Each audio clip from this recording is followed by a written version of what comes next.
I was 18 years old when I got married. I belonged to a very conservative family, a Baloch family, where good daughters never say no to their parents. My father wanted me to get married, and all I said was, if that makes you happy, I'll say yes. And of course, it was never a happy marriage. Just about after 2 years of getting married, about 9 years ago, I met a car accident. Somehow my husband fell asleep and the car fell in the ditch. He managed to jump out, saved himself. I'm happy for him.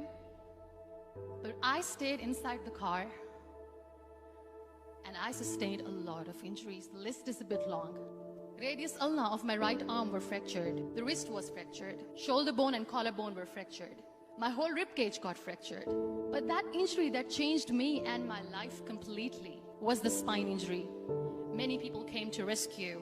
They gave me CPR. They dragged me out of the car. And while they were dragging me out, I got the complete transection of my spinal cord. Those 2.5 months in the hospital were dreadful. I was at the verge of despair. One day, doctor came to me and he said, well, I heard that you wanted to be an artist, but you ended up being a housewife. I have a bad news for you. You won't be able to paint again. Next day, doctor came to me and said, your spine injury is so bad, you won't be able to walk again. I took a deep breath and I said, it's all right. Next day, doctor came to me and said, because of your spine injury and the fixation that you have in your back, you won't be able to give birth to a child again. That day, I was devastated. I started to question my existence. Why am I even alive? So what kept me going was, one day I asked my brothers, I know I have a deformed hand, but I'm tired of looking at these white walls in the hospital and wearing these white scrubs. Bring me some colors, bring me some small canvas. I want to paint. So the very first painting I made was on my deathbed, where I painted for the very first time. What an amazing therapy it was. Without uttering a single word, I could paint my heart out. I could share my story. People used to come and say, what lovely painting. So much color. Nobody could see the grief in it. Only I could.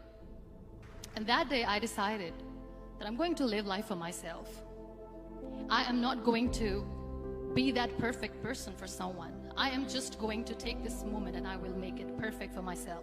That I'm going to fight my fears. So I wrote down one by one all those fears. And I decided that I'm going to overcome these fears one at a time. You know what was my biggest fear? Divorce. But the day I decided that this is nothing but my fear, I liberated myself by setting him free. And I made myself emotionally so strong that the day I got the news that he's getting married, I sent him a text that I'm so happy for you and I wish you all the best. And he knows that I pray for him today. Number 2 was, I won't be able to be a mother again. And that was quite devastating for me. But then I realized there are so many children in the world, all they want is acceptance. So there is no point of crying, just go and adopt one. And that's what I did.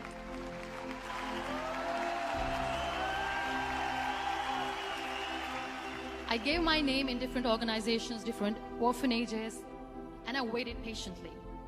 2 years later, I got this call from a very small city in Pakistan. I got a call and they said, are you Muniba Mazari? There is a baby boy and would you like to adopt? I could literally feel the labor pain. I said, yes, yes, I am going to adopt him. I am coming to take him home. And that day, I was 2 days old, and today he's 6. You know, when you end up being on the wheelchair, what's the most painful thing? People think that they will not be accepted by the people because we, in the world of perfect people, are imperfects. So I decided to appear more in public. I started to paint. I have done a lot of modeling campaigns. I decided that I'm going to join the national TV of Pakistan as an anchor person. I became the National Goodwill Ambassador for UN Women Pakistan, and now I speak for the rights of women, children. I was featured in BBC 100 Women for 2015. I'm one of the Forbes 30 under 30 for 2016. So when you accept yourself the way you are, the world recognizes you. It all starts from within. We have this amazing fantasy about life. This is how things should work.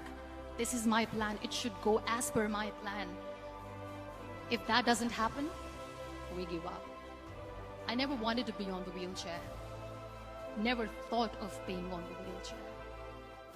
This life is a test and a trial, and tests are never supposed to be easy. So when you're expecting ease from life, and life gives you lemons, then you make the lemonade, and then do not blame life for that. It is okay to be scared. It is okay to cry. Everything is okay, but giving up should not be an option. They always say that failure is not an option. Failure should be an option, because when you fail, you get up, and then you fail, and then you get up, and that keeps you going. Embrace each and every breath that you are taking. Celebrate your life. Live it. Don't die before your death. Real happiness lies in gratitude. So be grateful, be alive, and live every moment.